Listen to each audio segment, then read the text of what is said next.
Think we're good to go. All right. Hello. Good morning, everyone. My name is Donna Bragg. I am the new CEO and publisher at Texas CEO Magazine, and we want to welcome our panelists and all of you attendees today.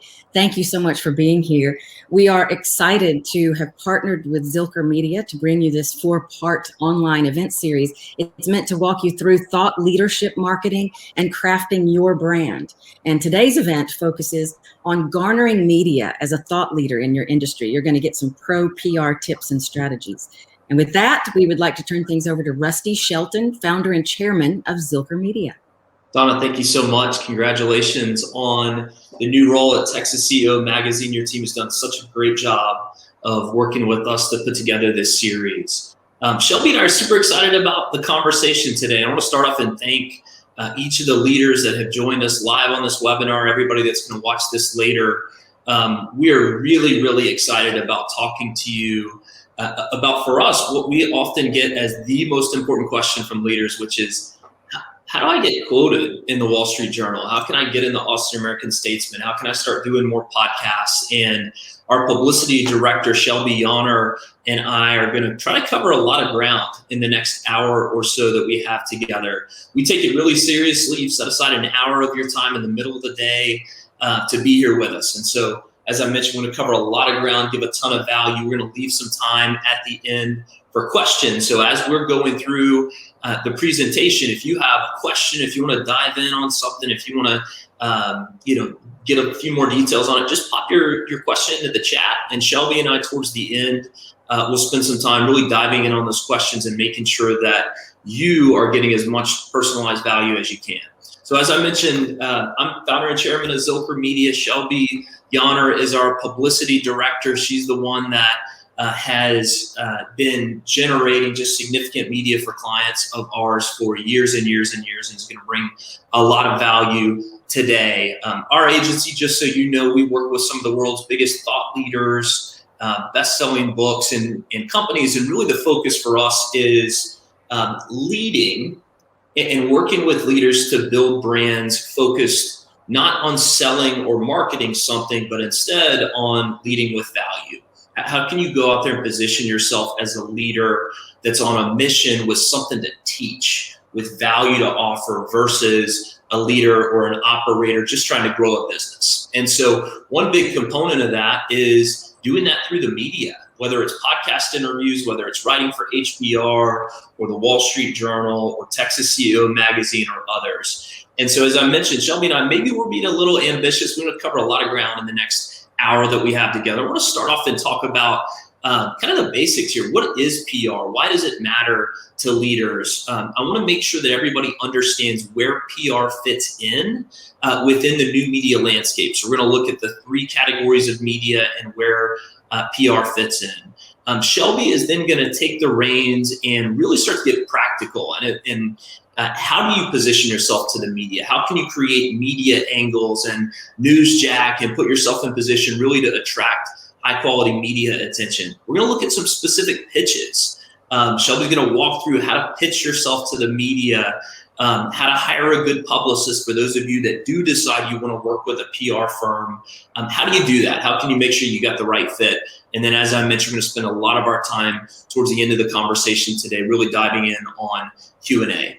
But let's start off at kind of a high level here. PR basics for a leader. You that are watching this right now, you're focused on building great culture. You're focused on creating relationships for your company. You're focused on growing and casting vision. Where does PR fit into that, and why should you care as a leader? Let's just start with the definition. So public relations falls into the earned media category. And earned media is any message that goes out on somebody else's real estate where the perception of the audience is that you have earned that message. So one of the biggest values of going through and being featured in the Austin American Statesman or being quoted in the Wall Street Journal is it's not just about the audience that you're reaching right there with that interview that may read the Wall Street Journal that day or may listen to the podcast that day. One of the biggest values of earned media is the implicit stamp of approval that comes along with that from the media outlet that's featuring you. You often see leaders that are introduced for a speaking engagement or a bio that you get into within a website. One of the first things that you typically see featured in that is where they've been quoted. Regularly quoted by top media outlets like the Wall Street Journal, Harvard Business Review, etc. And so one of the biggest things that Shelby and I want to really kind of guide you on today is the value in earned media, and the reason that nothing does more for your credibility, nothing does more for your authority than earned media is because that quote in the Austin American Statesman or that interview that you gave for CNBC, etc., what happens with that is it is an implicit stamp of approval for you as the thought leader, as the go-to subject matter expert, as the authority on that topic. And so one of the most meaningful reasons for you to start looking for PR is not just to reach a larger audience, but to start to build some of that third-party credibility, which is really important. So this is the new media landscape, and we like to keep this super simple, but I want to make sure that everybody who's watching this understands where PR fits in within the new media landscape. So in today's media landscape, 3 categories of media. We have rented media, we have earned media, and we have owned media. Those are the 3 buckets. Just to kind of walk through and unpack each of these briefly. Rented media, the definition there, these are all of the messages that go out where you fully control the content, but somebody else owns the real estate. Somebody else owns the audience. So advertising, as you might guess, is the obvious that falls in this category. The other big one that falls in this category are your social media channels. So if you're active on LinkedIn or Twitter or Facebook or Instagram or beyond, the way that we want you to think about that, and the reason that's rented media, it's not that you're paying for every LinkedIn post or that you're paying for every Facebook post, but when you build an audience on LinkedIn or you build an audience on Twitter, the way we want you to think about that is it's sort of like you're gathering a group of people on dirt that LinkedIn owns or dirt that Twitter owns. And again, it's not that that's a bad asset, but you want to be really crystal clear that your ability to get to that audience on LinkedIn or on Instagram or on Facebook is completely beholden to Instagram's algorithm or LinkedIn's algorithm.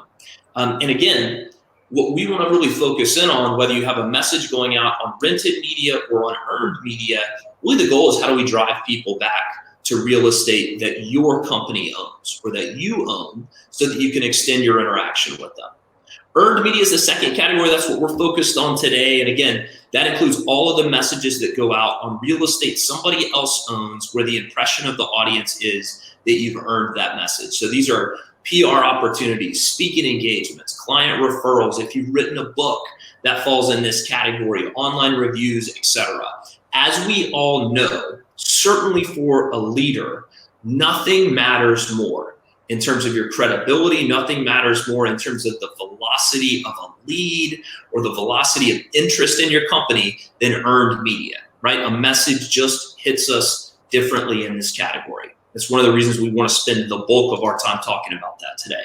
The last category is owned media. So owned media are all of the assets where you fully own the connection to your audience. This is your website. This is your blog. This is your email list. One of the best ways to drive traffic to your website, one of the best ways to grow your email list is to do it by driving people there through smart publicity opportunities, through the right articles, through the right podcast interviews, etc. And again, obviously that's what we're focusing on today. So what is PR? And as a leader focused on growing a company, focused on building culture, focused on attracting the right talent and the right customers, why does this matter, right? Why does this matter for you? So 2 big things that we want you to think about in terms of the value of publicity, the value of earned media. The first is the most basic, and I would argue kind of the most tactical, and that is when you appear on KView, or when you're featured in Texas CEO Magazine, or when you're quoted in the Wall Street Journal. On one level, the value is whoever is watching that interview live, or whoever's listening to that interview on the radio live, one of the first kind of tactical things we're hoping happens, obviously, is we're driving them to donate to a certain nonprofit, or we're driving them to attend an event, or we're driving them to your website to learn more about working with your company, or we're driving them to your website to learn more about the new book that you've published. So on one level, and I find a lot of people kind of take more of a short-sighted view of PR, where they judge the effectiveness of PR based on how many immediate actions the audience that was listening to that radio interview or was watching that TV interview, the immediate actions that they take. And certainly that happens often, those kind of immediate results. But what we really want to encourage you on today is the biggest value that comes from PR, that comes from the right earned media, is not the short-term, few thousand people that were watching that KView interview and how many immediate hands were raised to want to learn more about working with you. Instead, the lion's share of the value from PR is the ability to remarket it. So in other words, when I get to your website and I can see, okay, wow, I haven't heard of this company before. I was just referred to them, but I've heard of the Wall Street Journal. I've heard of the Dallas Morning News. I've heard of Harvard Business Review. And I don't know this company yet, but I know those logos. And so what happens there is a subtle but incredibly important result. And that is the image in my mind for your company is now along for the ride with the image that's in my mind for those media logos, irrationally. But there's almost nothing that accelerates trust at the speed with which media coverage accelerates trust in your business. One of the big things that we often think about, this idea of authority by association, kind of talked about this idea of, I get into your website, and again, it's my first time there. I've been referred to your company. I don't have an image in my mind yet for you. It's our CEO, Paige Velasquez Buddy, right here. Right above her on the website are media outlets that the company's been featured in. And so again, the reason for those is we want to associate our brand with media outlets that our audience knows, trusts, and respects. And so part of what we want to think about today is Shelby's going to walk you through how do you go about getting PR? How do you go about getting quoted in the right places? What we want you to think about the value proposition of PR. There's a short-term, how many immediate people took action from it. And then there's a much more valuable long-term, which is that coverage is not just on the wall in your office. It's not just on the wall at home. It's featured within your website. It's featured within your social media channels. When you're introduced at the Chamber of Commerce, when you are featured in the right outlets, you now are associated with those outlets moving forward. And Donna's exactly right. Texas CEO Magazine will be up there very soon. But be thinking about that as one of the key values of going out and getting PR. Now, within kind of the focus of getting good PR, one of the big things that we want to think about here is, okay, well, what are the right targets? Who should you go after for your business? And when we sort of think about the right targets, there's kind of two big picture buckets that we look at. One bucket is the obvious one, and it's the name brand media that we've been talking about, whether it's the Wall Street Journal or the New York Times or Forbes magazine, et cetera. The things that everybody wants, right? And there's certainly significant value in going after those. What Shelby and I really want to even challenge you on or sort of redirect you on today is what we are finding and what many of our clients are finding is the stuff that actually moves the needle the most in terms of lead flow, in terms of audience growth, in terms of building the right relationships is actually micro media. And so when we think about micro media, the definition here, these are niche media, including podcasts, trade publications, email newsletters, other media. It's usually run not by a bigger media brand, but instead by either a kind of niche organization or a subject matter expert, a thought leader in a certain space. The value from micromedia is certainly not in the Forbes logo or kind of the big 100-year-old media brand, but instead, usually the right micromedia, if you target it effectively, is allowing you to get immediately to a target audience that you're really looking to reach. So we want to encourage you to look at that group. The second big target, again, is probably why most of you are here today, and that is, how do I get in Bloomberg? How do I get in Forbes? How do I get in Texas CEO Magazine? And so in kind of thinking about name brand media as the target, the value there is not so much in the immediate lead flow. Again, it certainly happens, but the big value is that logo in your brochure, on your website, in your bio, et cetera. And again, when I'm referred to you and I get to that bio, what we've got to keep in mind is the most important needle mover in terms of building credibility and building trust with your audience at scale. It is your association with brands that your target audience already knows, trusts, and respects. And so kind of big picture, the focus that we want you to have with PR is really twofold there.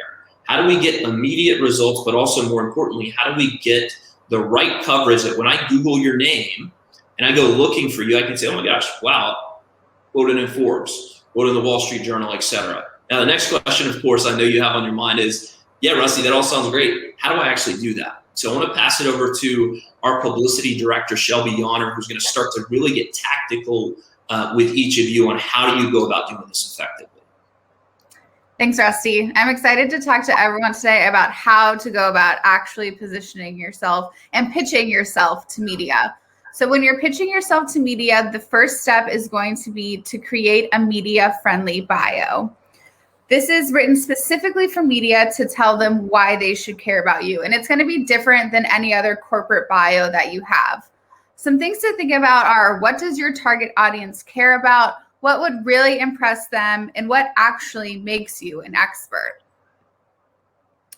This is the journalism inverted pyramid, which some of you may be familiar with. In journalism, the most newsworthy information always goes at the very top of an article. Important details go in the middle, and other background info and general information goes at the bottom. So when you're writing your media-friendly bio, the thing that credentials you the most goes at the very top. Other important details can go in the middle, and background info like where you went to college or where you live now goes at the bottom. Here's an example from our client, Krister Ungerbach. This is about a medium-sized bio that we use for pitching, and that's also on his website. We also have smaller and longer versions of this bio for other uses. So when we're pitching Krister, his target audience is CEOs, and he teaches them about leadership. I've highlighted here the things in this bio that credential him to this audience of CEOs. In this first paragraph, we have that he's the CEO of a global tech company. He has some of that authority by association that Rusty was talking about with being quoted in NPR, Forbes. The second paragraph talks about the growth of his company and the accolades that his company received. And then the last paragraph talks about his book being a Wall Street Journal bestseller.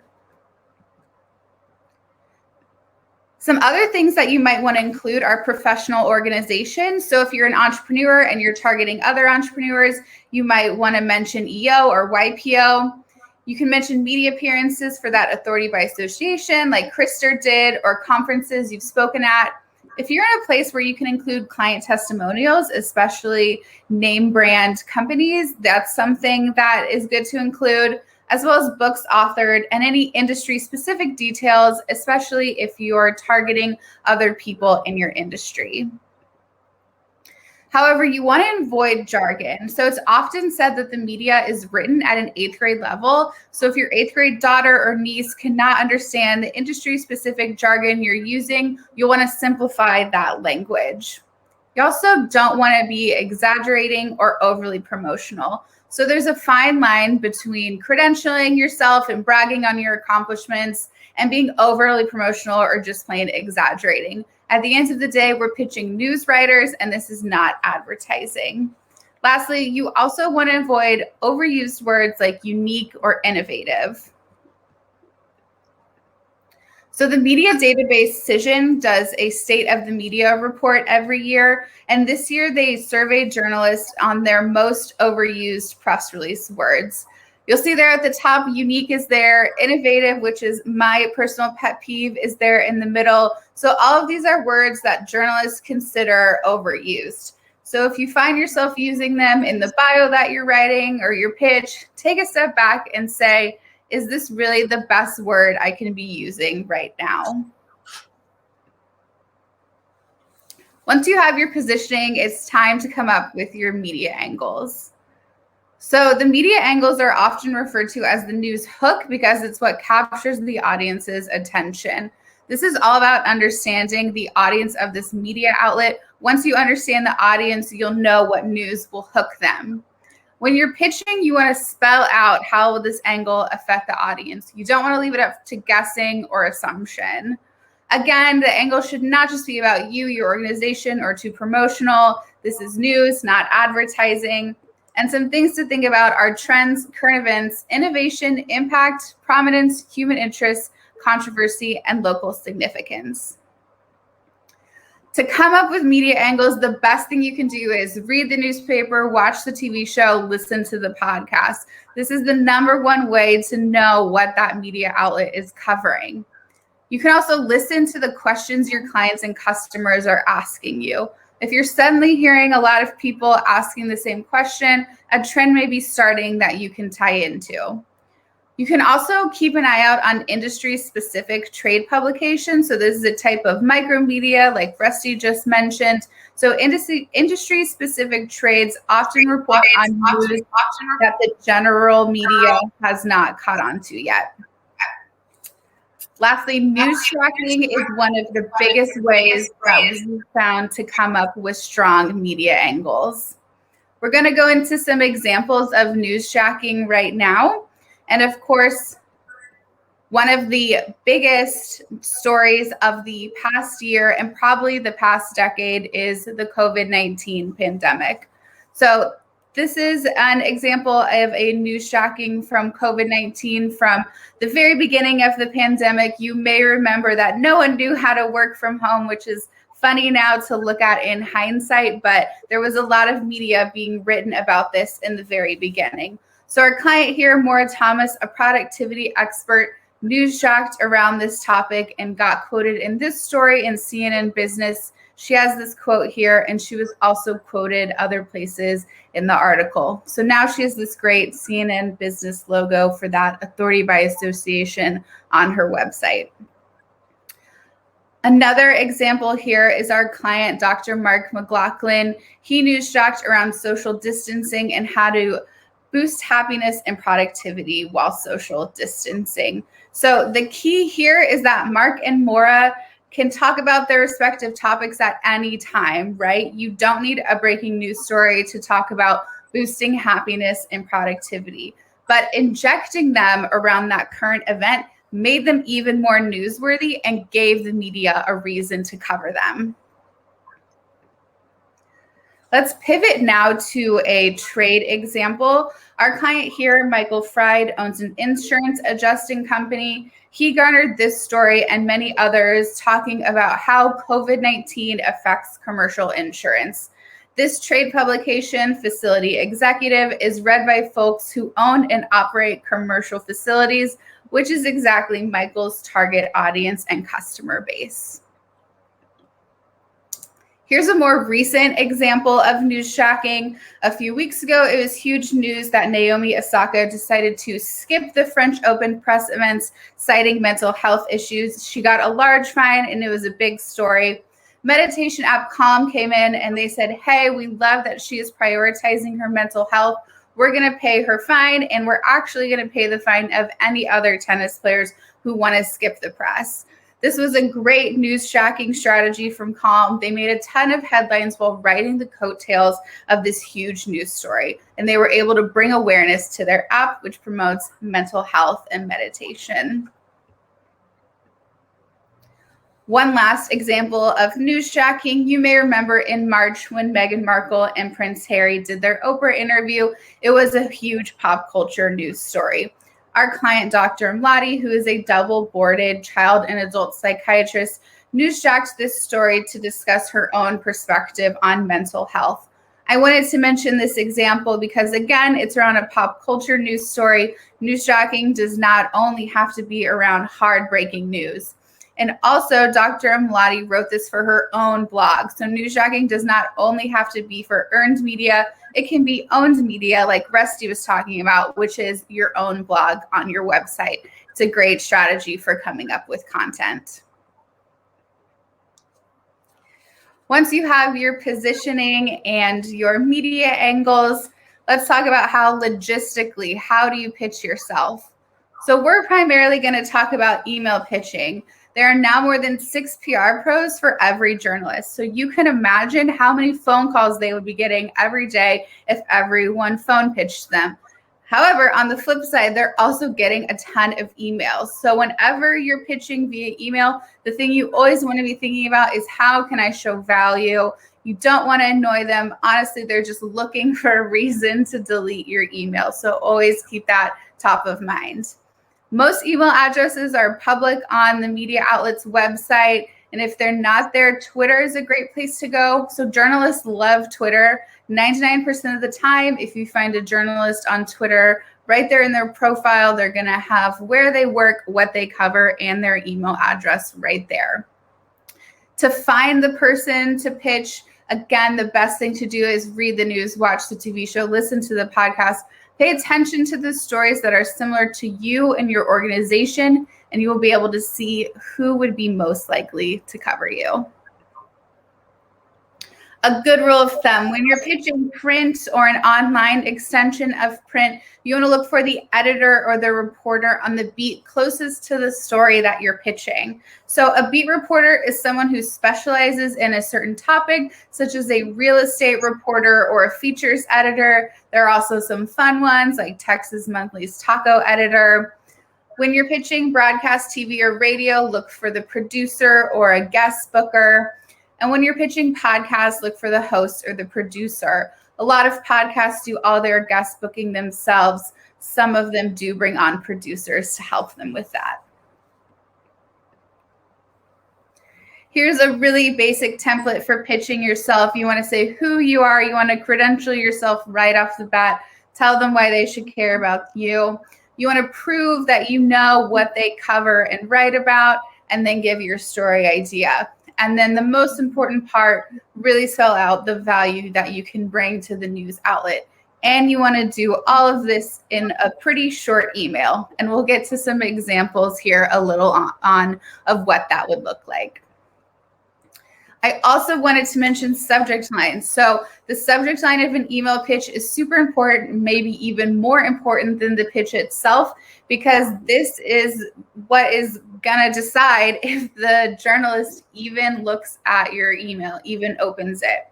So one thing that you can think about when you're thinking of a subject line is to help the journalists do their job by creating a great headline so they don't have to.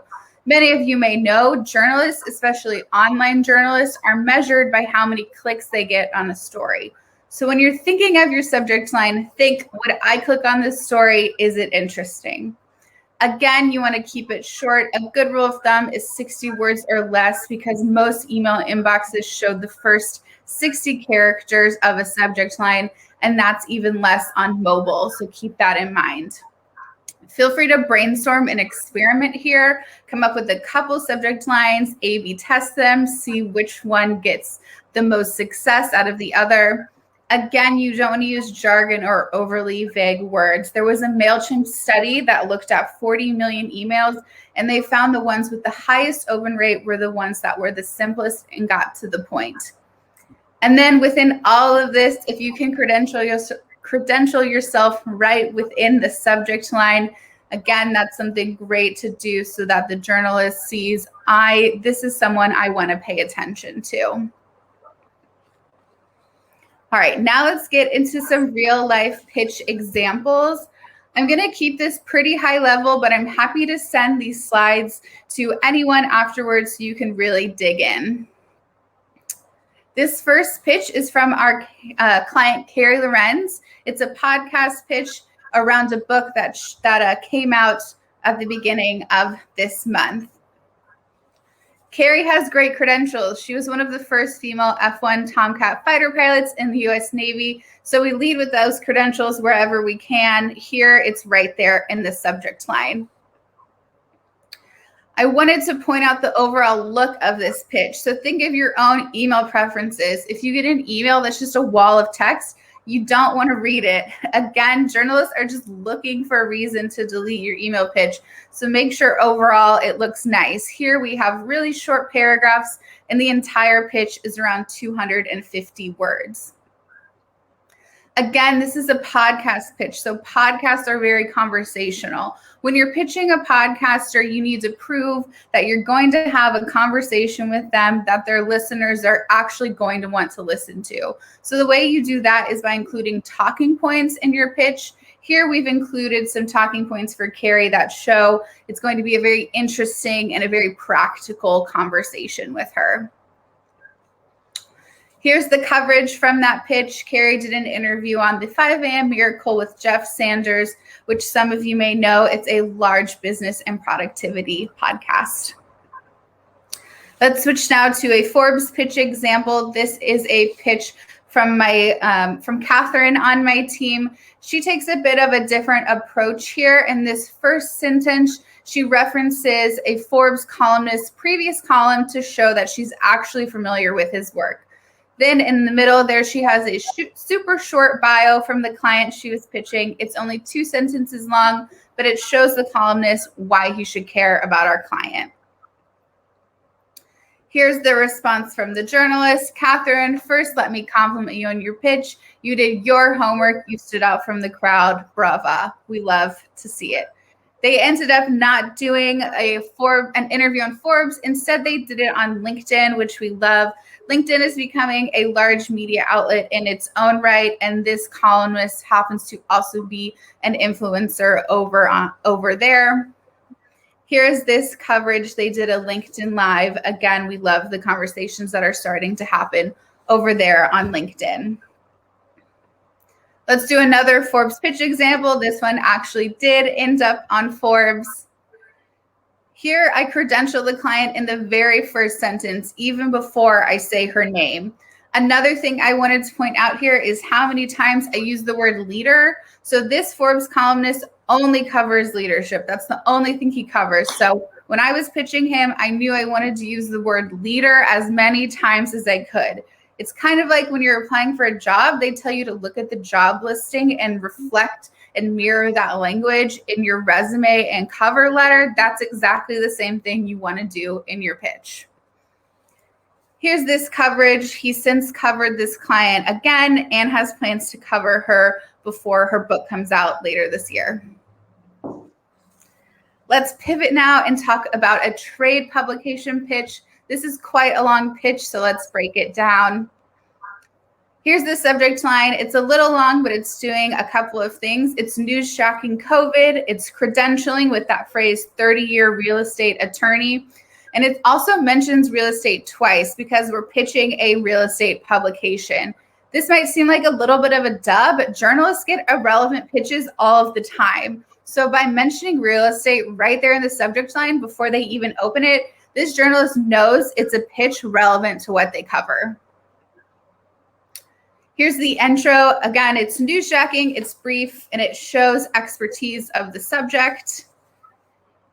Here is the credentialing bio. Again, super short. It's about 2 sentences. What we did here is we linked to the client's website to give them more bio information. And we also include the full bio underneath the email signature. So you may be thinking, I just came up with this long media-friendly bio. Why aren't we using the whole thing in the pitch? Well, again, we want the pitch to be super short. And so we take the most important information and we put it in the pitch. And then there are other ways to include that full bio to be able to include your full positioning. This pitch, we included practical tips, these bullet points that we expanded. We're putting all of our chips on the table, giving away all of our best content for free. And we're saying, here is the value that we are going to bring to your audience. Here is the response from the journalist. And here is the coverage for this client. A 3-page article in this publication that goes out to over 44,000 corporate real estate professionals, 34% which are employed by Fortune 500 and Global 2000 companies. So exactly the target audience of our client, Johnny Merritt here. So if you've gotten this far and you think, hey, maybe I want to hire a publicist instead of DIYing it, here's some things to look for. In your first conversation, they should be emailing you just interviewing you, just as much as you are interviewing them. So all of these things I just talked about, positioning, media angles, they should be thinking of these things. The wheels should already be turning in their mind. You also want to consider their industry-specific expertise. So there are publicists who specialize in tech PR and hospitality. Depending on your industry, you may want to find a publicist who mirrors that.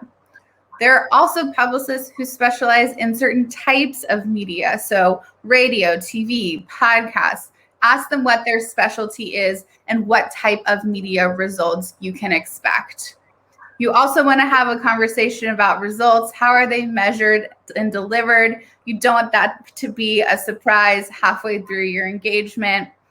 Lastly, we always suggest to look for a partner and ask them how they collaborate with their clients. So your publicist is going to be the expert on PR, but you are the expert on you and your company and your industry. So we have found that the most successful campaigns really come from when the publicist and the client can collaborate together on the best media angles and goals.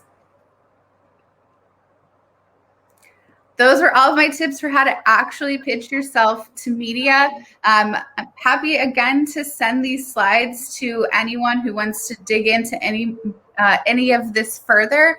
And we're also offering 30-minute media-friendly bio consultations. So happy to look at that positioning with you. Make sure you're positioning yourself in the strongest way possible when you're pitching yourself. One thing I wanted to reinforce just before we dive into questions, and as a quick reminder, questions just on any of the stuff that we've covered here, outside of that around PR, please pop those in and Shelby and I will address them. I think at a really, really big picture level, one of the things that I want to try to reinforce here is if you think about just about every leader, just about every company, the way that they approach marketing is focusing the entire marketing budget, all of their resources on pitching the business. So in other words, marketing the company itself. And we've got two major challenges with that in today's landscape. Number one, your target audience is more distrustful, is more skeptical of institutions, of businesses, of companies than they've ever been before, right? When I hear from your company, my guard is up. I'm expecting I'm being marketed to. If I get an email newsletter from your business, I probably can't delete it quickly enough because my perception is this is a marketing email. The second big challenge that we have when you lead with your business is it is exceedingly difficult to differentiate one business from another business, especially in industries where you're competing against companies that have marketing budgets that are 1,000x or 2,000x what you can bring to the table, or they've got several decades head start on you.